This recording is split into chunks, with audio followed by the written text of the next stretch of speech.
Hello, my name is Linda Dolke. I'm a demonstrator with Stampin'Up here in Australia.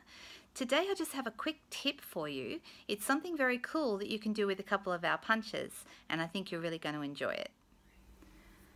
So this is just a quick little tip for you today, a different way to use your tag topper scalloped punch. Well, actually I think it's called Scalloped tag topper punch.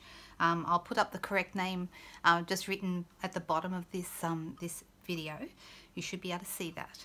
And it's this one here. This is a great little tool. I have been using this now for a few years, and I'm so glad they haven't retired it because it's really, really useful.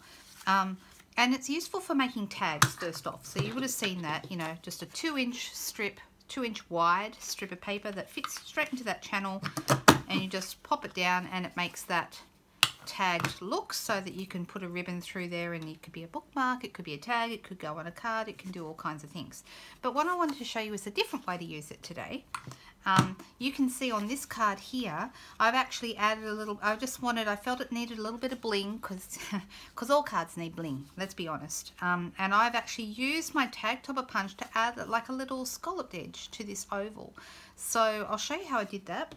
I've actually got another oval, same size. This is the largest oval in the Stitched Ovals Framelits, or they're actually, they're called Stitched Framelits, and they are absolutely fantastic. I use them a lot. There's circles, and there's ovals, and there's squares. They're my favourite framelits that we have, and probably the most useful, the ones I use the most. If you don't have them, check them out because they are fantastic. So I've got this largest oval. And what I'm going to do, I've actually got a couple of strips here, and this is actually a 2-inch wide strip, which I'll just show you how that would look. It doesn't matter whether you put it face up or face down, and just pop it all the way to the end. Okay, and if you wanted to do like an edge each end, I could have measured that to the right length and had the glimmer paper going all the way across, but I actually don't. I actually want it to be because if I have it going all the way across, it uses a lot of glimmer paper, and I don't really need that much. So I'm just going to trim off a bit extra there, and then I get to use this whole other piece for something else. That was a 2-inch wide strip, and then what I'm going to be doing, it's up to you how you do this, is I'm going to be positioning these on the back here. See there? Like that. So really, really easy to do. That's the full 2 inches. On the one that I just showed you, so on this one, this is actually a little bit less wide than 2 inches. So you can see this is the piece I just cut that was 2 inches, and this one's probably about 1 3/4. And that just made it slightly less wide, and that's the one I've added because I didn't want it to be quite as wide. But really it doesn't matter. How do you attach it? Because glimmer paper doesn't stick on with everything.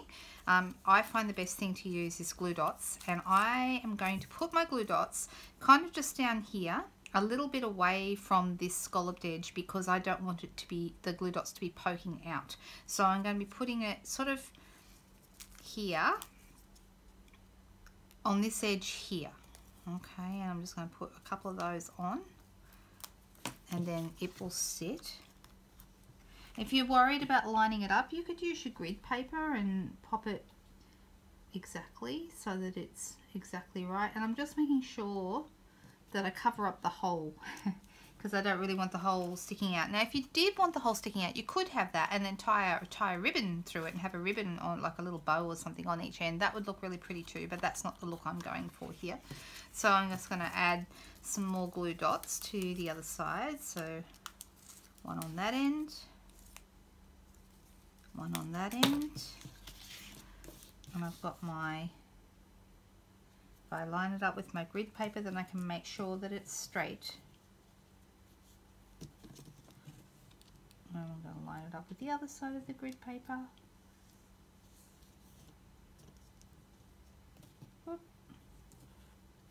And just make sure that you actually, when you get it in the right position, like I'm happy with that.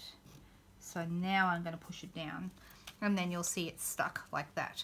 But to make sure it sticks and it doesn't go anywhere, I would get my dimensionals, and you can see I'm just using the edge bits on this piece of dimensionals, but I would put my dimensionals over that join, because when you do that, it makes doubly sure that they're not going to go anywhere.